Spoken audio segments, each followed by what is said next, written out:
আপনারা ইমেল করতে পারেন আপনাদের যদি সলিউশন থাকে। এগেন আমি সরকারে নাই কিন্তু প্রশ্ন না, এগেন আজকে সময় নাই, আপনারা প্লিজ আমাকে ইমেল করেন এগেন bobby.hajjaj@gmail.com বা ফেসবুকে আমার পেজে যে আপনারা দিতে পারেন।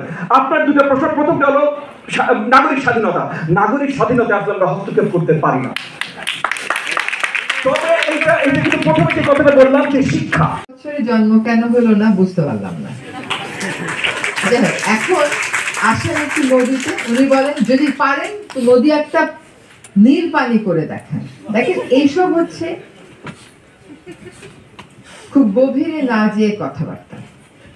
আমরা যখন ঢাকা শহরের 4টা নদীকে দূষণ মুক্ত করার কথা বলে যাচ্ছি এবং উন্নয়ন সহযোগিতা এগিয়ে এসছে, উনি ওনার দৃষ্টিভঙ্গি তুলে ধরলেন খুব সুন্দরভাবে। আমি খুব ডিটেলে আমাদের বিএনপির এন্ডে ঢুকে যাই যে আমরা যেহেতু দীর্ঘদিন ধরে কাজ করছি এনভায়রনমেন্টাল ক্ষেত্রে, ক্লাইমেট চেঞ্জের ক্ষেত্রে আমাদের কিছু পলিসি খুব ব্রিফলি আমরা টাচ বেস করব।